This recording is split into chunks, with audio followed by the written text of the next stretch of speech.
Hi guys, welcome po sa Morong Rizal. Ito po si Pagsibol unit natin, duplex po.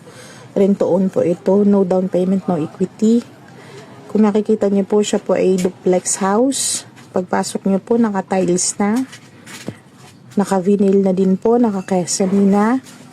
Provision for 2 bedrooms po ito, 1 toilet and bath.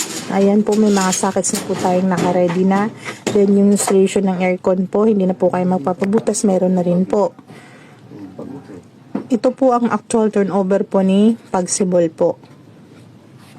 Located po ito sa Morong Rizal. Meron din po kaming available sa Muson, Naik. And meron din po kami sa Magalang, Pampanga. Same din po na ganitong style. Then yung pintuan niya po, may mosquito net na. Ayan po, naka-sliding window po. Living area and dining area. Ayan po yung kanyang lababo po. Naka-tiles na din with sink. Tapos po,